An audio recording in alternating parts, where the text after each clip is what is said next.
Halo semua, saya Julianti Veronica Theo.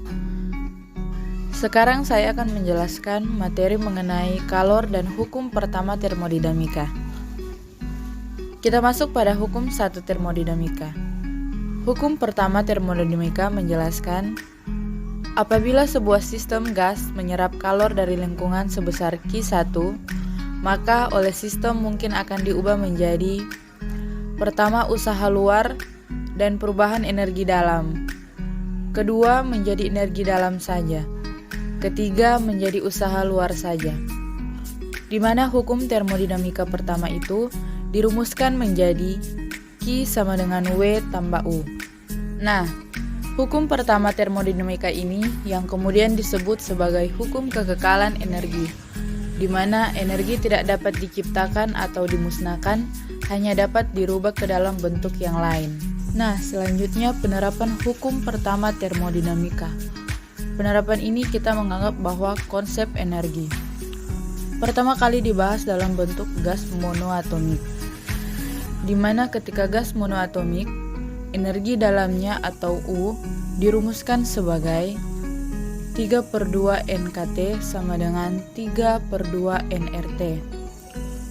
Pada sistem yang memiliki suhu berubah dari T1 berubah menjadi T2, maka perubahan energi di dalamnya bisa dituliskan sebagai delta U sama dengan U2 dikurangi U1 sama dengan 3/2 NK delta T, atau delta U sama dengan 3 atau 2 NR delta T.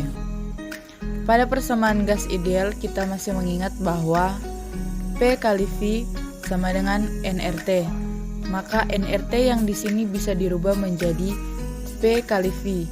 Karena di sini delta T, maka bisa digunakan P kali delta V, sehingga delta U sama dengan U2 kurang U1 sama dengan 3/2 P2 kali V2 dikurangi P1 kali V1 sama dengan 3/2 delta P kali V. Berikutnya, penerapan hukum pertama termodinamika pada proses termodinamika yang pertama, yaitu proses isotermal.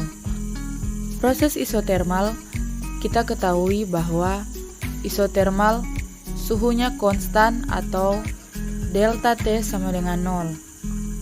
Karena nilai delta T sama dengan 0, maka rumus delta U juga akan bernilai 0. Kenapa? Karena delta T dikali sama dengan 0, berapapun dikali 0 sama dengan 0. Berdasarkan hukum pertama termodinamika, maka nilai Q sama dengan delta U tambah W, delta U-nya diganti dengan 0. W pada keadaan isotermal. Nilai N usahanya, nilai usaha W adalah W sama dengan nRT. Kalinya kali ln V2 per V1. Sehingga persamaan hukum pertama termodinamika menjadi Q sama dengan 0 ditambah nRT ln V2 per V1. Sehingga Q sama dengan W sama dengan nRT ln V2 per V1. Kedua, terhadap proses isobarik. Isobarik kita ketahui adalah tekanan konstan, maka delta V-nya sama dengan 0. Sesuai dengan hukum 1 termodinamika, maka Q sama dengan delta U tambah W. Delta U-nya kita masih ingat 3/2 P kali delta V. W rumusnya P kali delta V. Sehingga Q sama dengan 3/2 P kali delta V tambah P kali delta V. 3/2 ditambah dengan 2/2 menghasilkan 5/2 P kali delta V. Keadaan ketiga yaitu proses isokorik. Proses isokorik terjadi pada volume tetap atau delta V-nya sama dengan 0. Sehingga usaha pada isokorik bernilai 0. Maka hukum 1 termodinamika menjadi Q sama dengan delta U tambah W. W-nya 0. Maka Q sama dengan 3/2 NR delta T. Yang keempat, proses adiabatik. Dalam proses adiabatik, tidak ada pertukaran energi antara sistem dengan lingkungan, sehingga nilai Q sama dengan 0. Maka hukum pertama termodinamika pada proses adiabatik menjadi Q sama dengan delta U tambah W. 0 sama dengan delta U tambah W. Maka W sama dengan min delta U. W sama dengan min 3/2 NR delta T. Setelah itu kita akan membahas mengenai kapasitas kalor. Apa itu kapasitas kalor?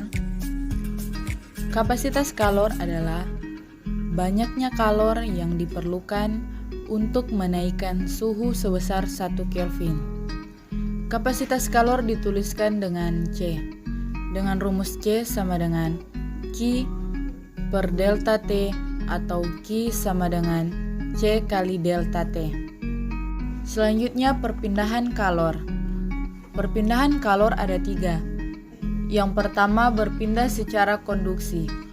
Kalor berpindah secara konduksi berarti kalor tersebut melalui zat perantara tanpa disertai dengan perpindahan partikelnya. Contohnya, ketika kamu memanaskan besi, ujung yang satu yang dipanaskan, ujung yang lain ikut memanas. Sedangkan besi tidak mengalami perubahan apapun. Rumusnya H sama dengan K kali A kali delta T per D. Yang kedua berpindah secara konveksi, yaitu kalor yang berpindah disertai dengan partikel-partikel zatnya. Contohnya, ketika kamu memanaskan air yang di bawah akan naik ke atas, yang atas akan turun ke bawah, sehingga air itu akan terus berputar sehingga seluruhnya ikut panas dan mendidih. Rumusnya H sama dengan H kali A delta T pangkat 4. Yang ketiga yaitu secara radiasi. Perpindahan secara radiasi yaitu perpindahan kalor yang tidak memerlukan zat perantara atau medium. Contohnya sinar matahari. Panasnya matahari bisa sampai ke bumi. Panasnya api unggun bisa kita rasakan tanpa perlu menyentuh api. Rumusnya H sama dengan A kali E tau T pangkat 4. Oke, terima kasih atas waktu dan kesempatannya. Sekian materi dari saya, ini saya akan akhiri.